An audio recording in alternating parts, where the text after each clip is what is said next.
இன்றே டவுன்லோட் செய்து உங்கள் ஃபேவரட் ஷோக்களை என்ஜாய் பண்ணுங்க. ஓம் அகிலாண்டேஸ்வரி தாயே, உலகையெல்லாம் காப்பவளே, உலக நாயகி தாயே, கஷ்டங்களை தீர்ப்பவளே, நீயே துணையம்மா. ஓம் பராசக்தியே, ஓம் சக்தி.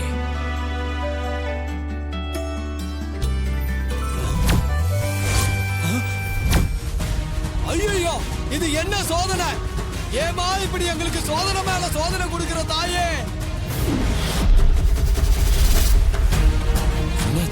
அம்மனோட கழுத்துல இருந்த வைர தாலிய காணோம்.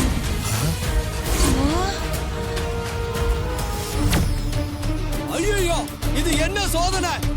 ஏமா இப்படி எங்களுக்கு சோதனை மேல சோதனை கொடுக்கிற தாயே? அம்மனோட கழுத்துல இருந்த வைர தாலிய காணோம்.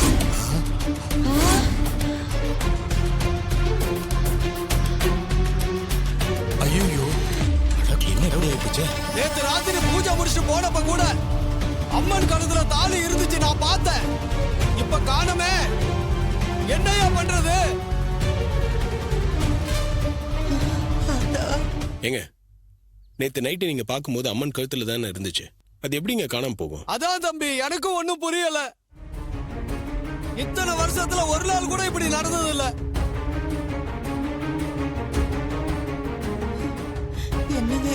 மறுபடி சேதுபதி ஐயா எப்ப இந்த ஊருக்குள்ள கால வச்சாரோ அப்பல இருந்து இப்படிதான் ஏதோ அபசகுணமா நடந்துகிட்டே இருக்கு. எனக்கு என்னமோ இந்த குடும்ப கும்பாபிஷேகம் நடத்துறது சாமிக்கு பிடிக்கலன்னு நினைக்கிறேன். ஏங்க, பார்த்து பேசுங்க. அவர் சொன்னதுல என்ன தப்பு? உங்களுக்கும் கோயிலுக்கும் ராசி இல்ல, அதனாலதான் அம்மனுக்கு பிடிக்கல. என்னப்பா என்னமா பேசுறான்? என்ன அவர் இப்படி பேசுறாரு? என்ன இப்படி சொல்றாரு? நீங்க சொல்றதும் சரிதான். எந்த நேரத்துல ஒரு கோயில்ல கால வச்சாரோ எல்லாமே தப்பா தான் நடந்துகிட்டு இருக்கு. சில பேருடைய முகராசி அந்த மாதிரி.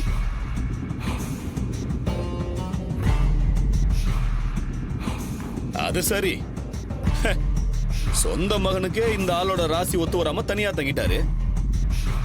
கடவுளுக்கு எப்படி இந்த ஆளு ராசியோட ஒத்து போகும்?